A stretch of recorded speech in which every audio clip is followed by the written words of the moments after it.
আসসালামু আলাইকুম সবাইকে। নিয়তির বাঁধন গল্পের 69 নম্বর পার্ট। তো বেশি কথা না বলে চলুন গল্প শুরু করা যাক। রায়ান দরজা চাপিয়ে দিয়ে বেডের কাছাকাছি এগিয়ে এলো। নিশাদ চোখ বুজে পড়ে আছে, দেখে মনে হচ্ছে ধ্যান জ্ঞান কিছুই নেই। রায়ান নিশ্চুপে হেঁটে গিয়ে দাঁড়ালো বউয়ের মাথার কাছে, একটা হাত বাড়িয়ে কপালের উপর রেখে ছোট করে ডেকে উঠল, চড়ুই পাখি। নিশাদ এখনো অর্ধচেতন অবস্থায় আছে বলতে গেলে। এই বয়সে একই সাথে তিনটি প্রাণকে পৃথিবীর আলো দেখিয়েছে, এটা কি জেনতেন ব্যাপার নাকি? রায়ান তো ভেবেই পায় না তার এতটুকু বউ একটা মাস কিভাবে সাফার করেছে, ঠিক কতখানি যন্ত্রণা সহ্য করেছে। রায়ান মনে মনে লাখ লাখ শুক্রিয়া জানালো আল্লাহর দরবারে, তার বউটা আর বাচ্চাগুলো সুস্থ আছে বিধায়। শুধু নিজেকে অপারক মনে হলো, আসল সময়ে বউটার পাশে থাকতে পারেনি। যদি পাশে থাকতে পারতো তাহলে কষ্ট না কমলে বউটা হয়তো আর কিছু সাহস পেত। মেয়েটা আগে কেন জানালো না যে তার শরীর অসুস্থ লাগছে? তাহলে তো সে আর হাসপাতালে যেত না। রায়ান নিচু হয়ে বউয়ের কপালে উষ্ঠ ছুঁয়ে পুনরায় ডেকে উঠল, পাখি চোখ মেলো। নিশাত এবার পিট করে তাকালো, দেখলো স্বামীর পানে। এত সময় স্বামী ছাড়া কাটানোর পর আর যন্ত্রণার কথা মনে পড়তে চোখের কোণ বেয়ে অশ্রু গড়ালো। তা দেখে রায়ানের হৃদয় অশান্ত হয়ে উঠল। নিজের হাতের পিঠে চোখের পানি মুছে দিল, আবেগীয় স্বরে বলল, আমার বাচ্চাদের আম্মু কেমন আছে?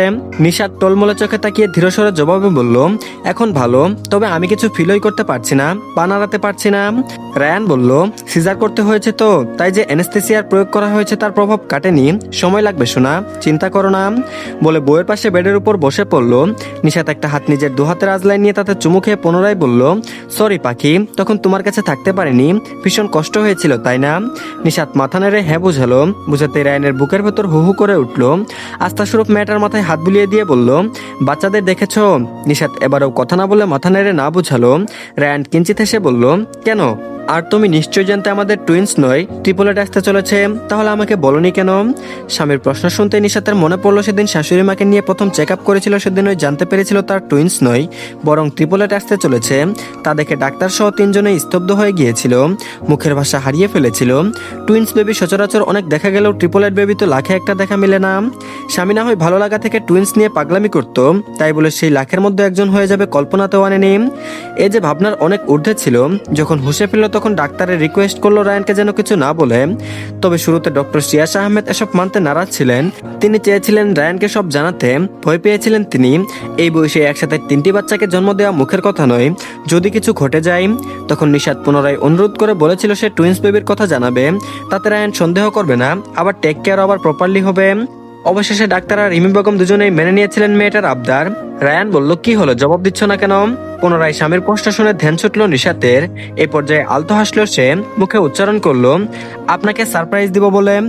কেমন লাগলো সারপ্রাইজ? রায়ান নিচু হয়ে বউয়ের কপালে কপাল ঠেকিয়ে জুড়ে একটা শ্বাস ফেলে বলল, এই অনুভূতি তোমাকে বলে বোঝানো সম্ভব নয় শোনা।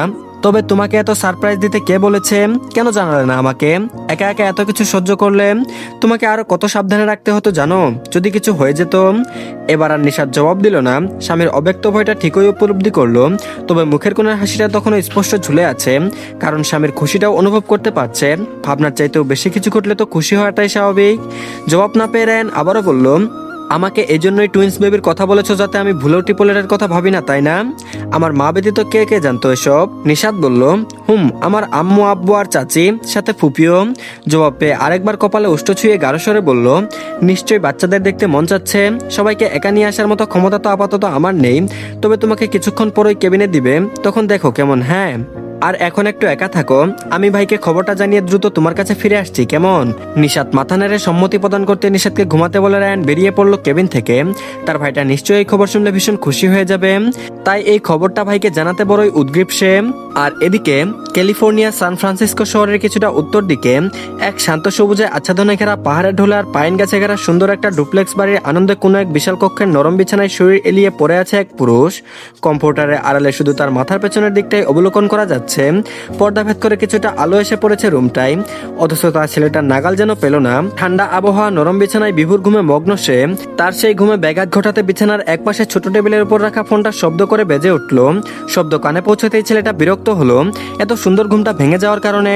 শুরুতে ধরতে চাইলো না, ফোনটা কেটে গিয়ে পুনরায় বেজে উঠতেই ছেলেটা বিরক্ত হয়ে উঠে বসলো।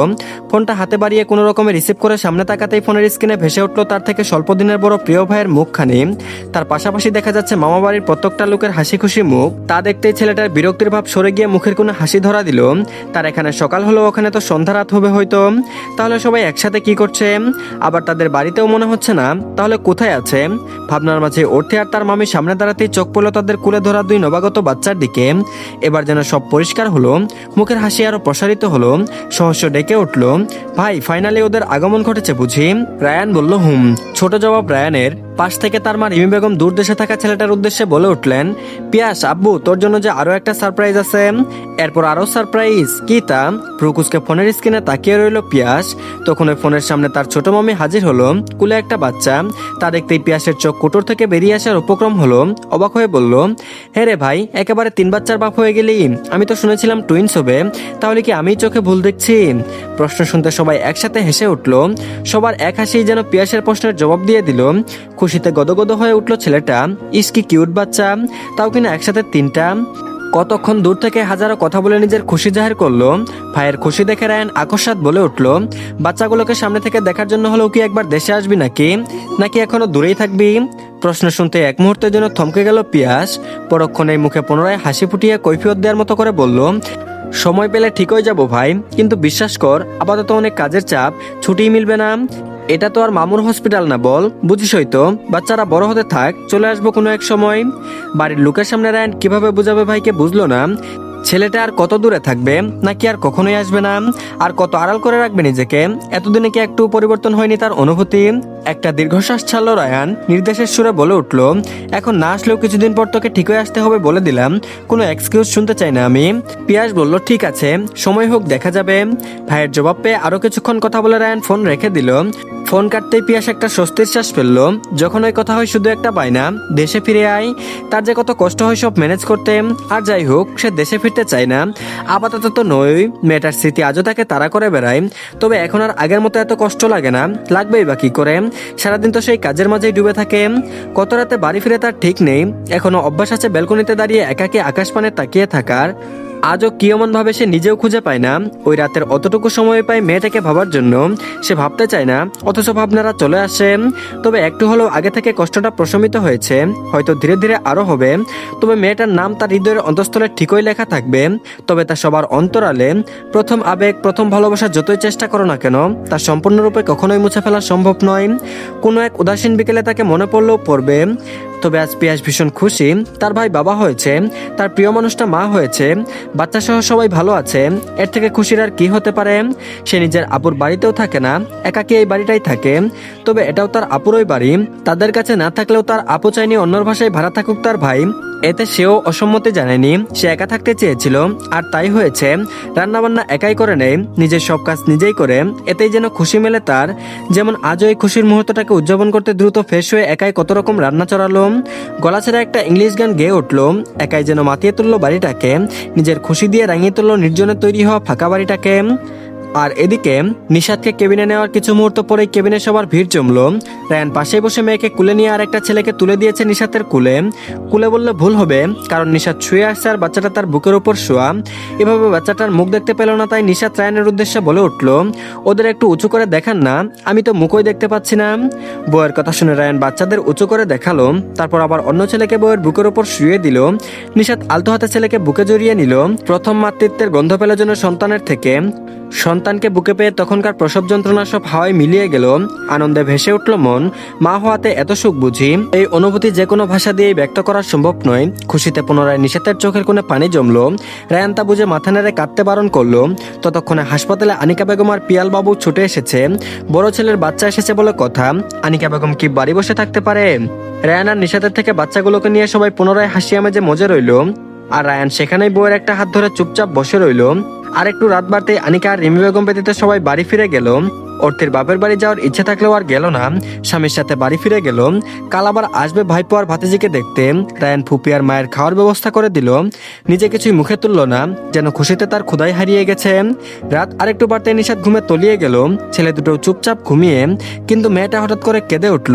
মেয়ের কান্না শুনে রায়ান অস্থির হয়ে মেয়েকে কুলে তুলে নিল।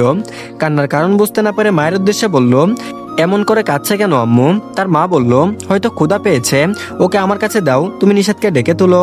রায়ান বুঝতে পেরে মায়ের কথা মতো মেয়েটাকে মায়ের কুলে দিয়ে নিশাদকে ডেকে তুললো। নিশাদ চোখ মেলতেই তাকে উঠিয়ে বসিয়ে দিয়ে মেয়েকে কুলে তুলে দিল। তারপর রায়ান বেরিয়ে গেল কেবিন থেকে। এদিকে নিশাদ মেয়েকে একটু খাওয়াতে না খাওয়াতে একটা ছেলে কেঁদে উঠলো।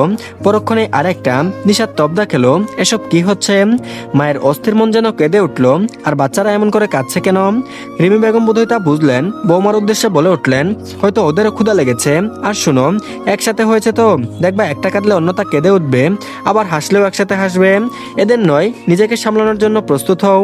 বলে একটু হাসলেন। আপাতত এত ধ্যান দিল না নিশাদ, শুধু ছেলেদের কান্না থামাতে মেয়েটাকে শাশুড়ির কাছে দিয়ে আরেক শাশুড়ির সাহায্যে নিয়ে ছেলেকে কুলে তুলে এক এক করে খাওয়ালেন। ছেলে মেয়ে চুপ হতে নিশাদ স্বস্তির শ্বাস ফেলে পুনরায় ঘুমের দেশে তোলালো। অথচ হাসপাতালে উপস্থিত বাকি 3 জনের চোখে এক ফোঁটাও ঘুম ধরা দিল না। তো ধন্যবাদ সবাইকে, এই পার্টটি এই পর্যন্তই। পরবর্তী পার্টও দিয়ে দেওয়া হয়েছে, সবাই দেখে নেবেন। আর সবাই অবশ্যই চ্যানেলটিকে সাবস্ক্রাইব করে দিন, আর ভিডিওতে অবশ্যই লাইক দিন। তো ভালো থাকবেন সবাই, আল্লাহ হাফেজ।